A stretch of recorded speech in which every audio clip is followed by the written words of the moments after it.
Please be seated.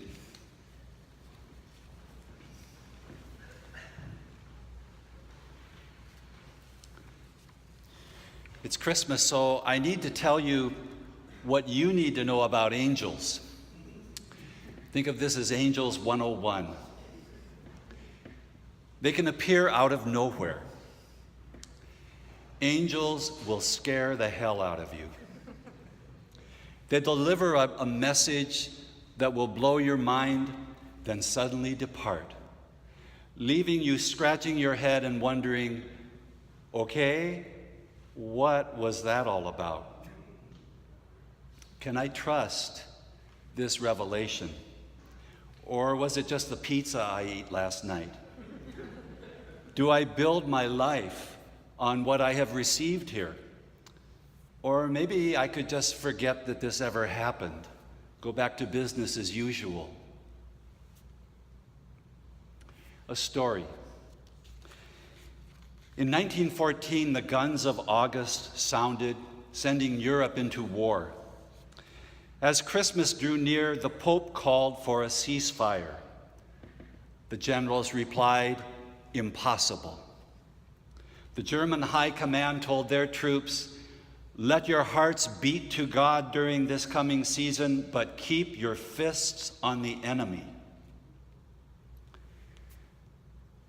But on sundown of Christmas Eve, the troops did not heed the generals.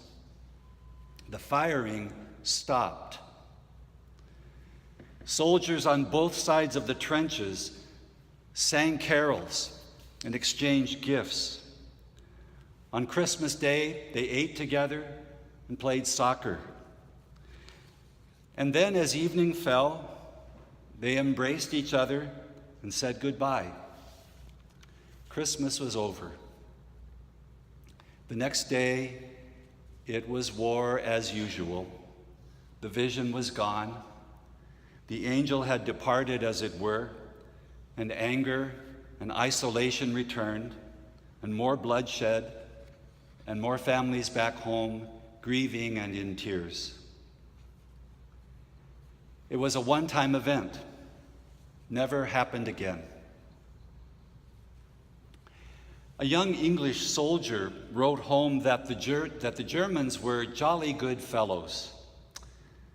At the end of his letter, he stated simply the puzzling thing about the Christmas truce.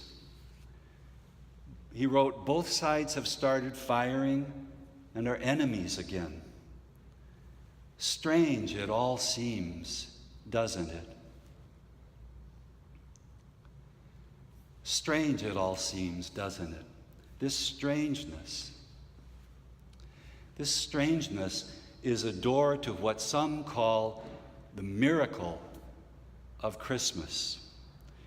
For a moment, this young soldier glimpsed a truth beneath everyday logic, a word deeper than all the other words, a bond with the enemy soldiers that ran beneath all the overwhelming political conflicts and struggles. Strange, it seems, doesn't it?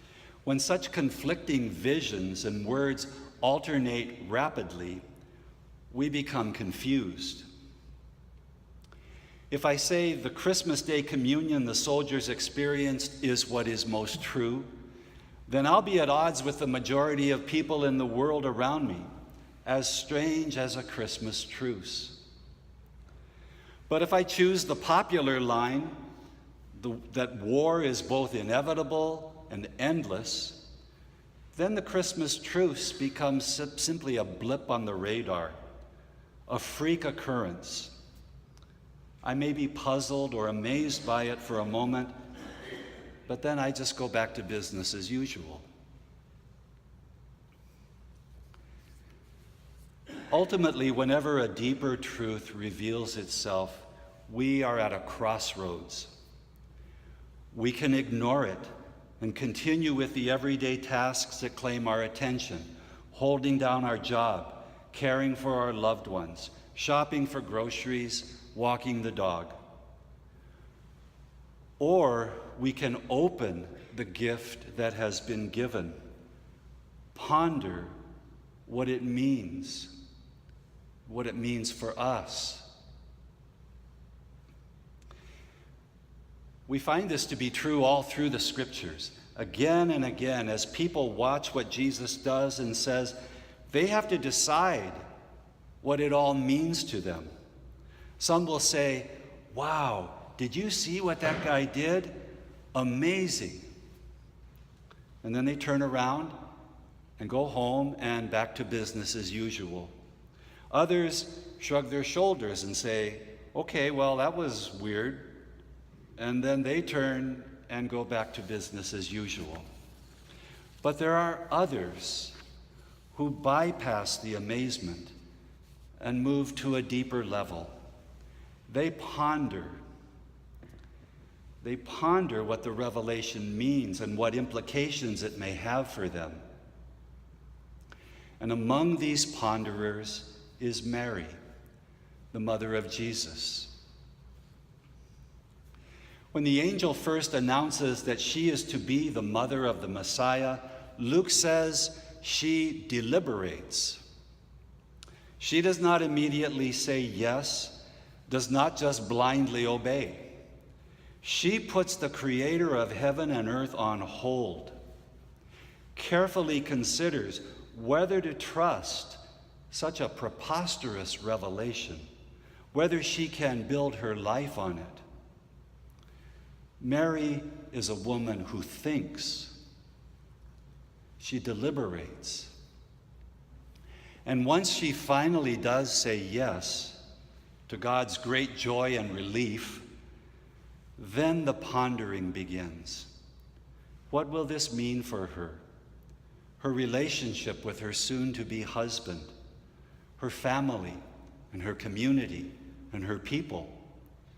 Are there things that she must now set aside, or new things that she must now do or do differently?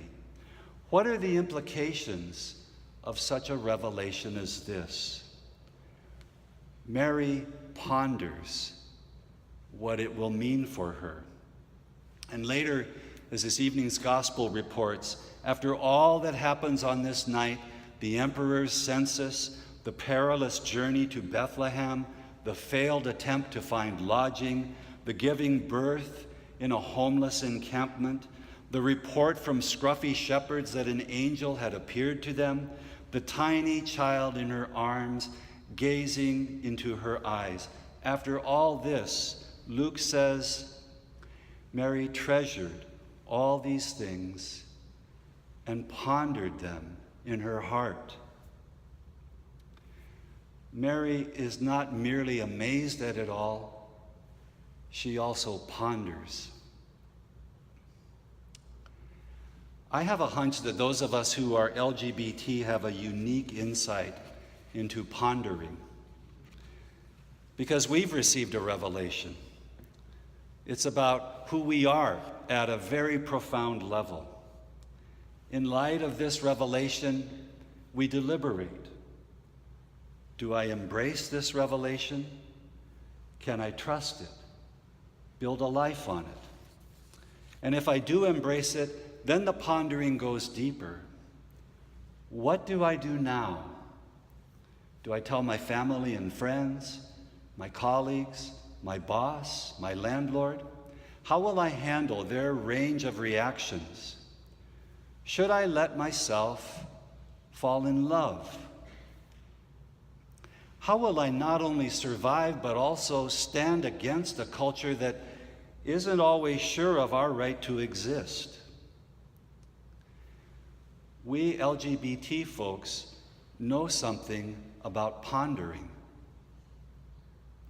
And this feast in which God becomes flesh, this too is a moment for all of us to ponder. A revelation has been given to us about the very heart of the universe. It's about Jesus, whom one writer calls the compassion of God. The compassion of God. Jesus, who doesn't cling to his divine power, but becomes a fragile child, gazing up with unspeakable trust into the face of his mother. who later says, "Blessed are the poor, the gentle, those who mourn, and those who hunger and thirst for justice." Jesus, who touches the lame, the crippled, and the blind, goes among the outcasts where love has not yet arrived, and by eating with them, reminds them of their own loveliness, and thereby renders them lovely. Jesus, who ultimately dies alone, rejected and despised. Jesus, the compassion of God. So much to ponder here. How do we explain this everlasting God becoming an immigrant, crossing the border into our history, sharing fully our moments of love and laughter, our pleasures and delights, our pain and struggles and disappointments, the ups and downs of our days? How to explain this immigrant God? The revelation of this night is mind-blowing. It runs so completely counter to the logic of the world, the logic of Wall Street and national defense programs, the logic that urges us to climb to the top at all costs, acquire more power, more money, more respect and fame. How do we account for the downward movement of God on this holy night? We have much to ponder here. And what will tonight's revelation mean for you? Can you trust it? Can you build your life on it? How will it affect your relationships, your career? How will it affect how you respond to all that has happened these last few years?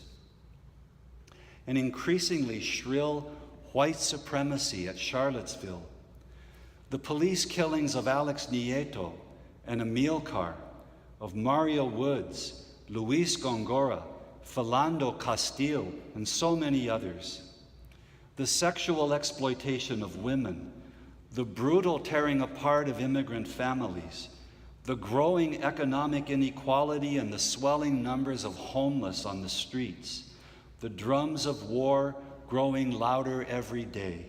After all this, how will the revelation of this holy night, how will you respond to this world in which we live, to the way things are now?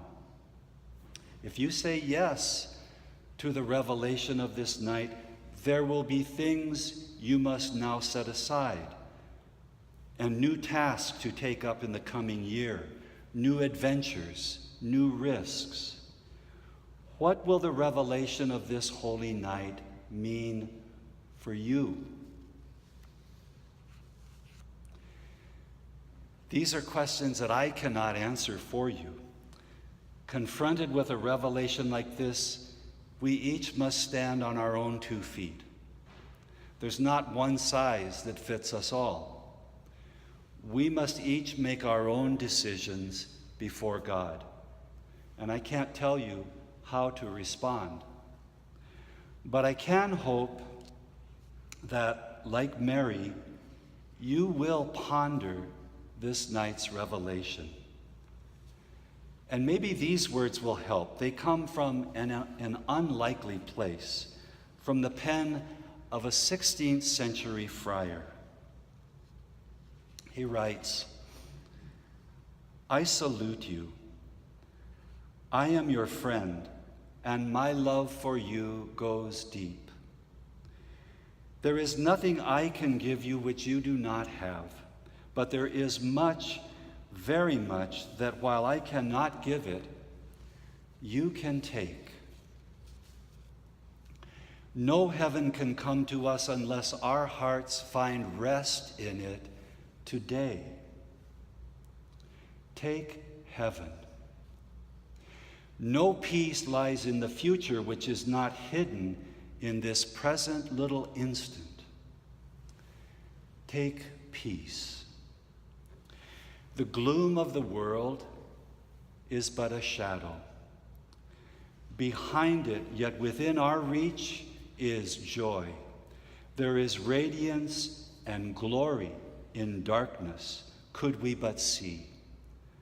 And to see, we have only to look. I beseech you to look. Life is so generous a giver, but we, judging its gifts by their covering, cast them away as ugly or heavy or hard. Remove the covering, and you will find beneath it a living splendor, woven of love by wisdom with power. Welcome it, grasp it, and you touch the angel's hand that brings it to you. Everything we call a trial, a sorrow, a duty, believe me, that angel's hand is there. The gift is there, and the wonder of an overshadowing presence. Your joys too, be not content with them as joys. They too conceal diviner gifts. Life is so full of meaning and purpose, so full of beauty beneath its covering, that you will find earth but cloaks your heaven. Courage, then, to claim it. That is all. But courage you have, and the knowledge that we are pilgrims together, wending through unknown country, home.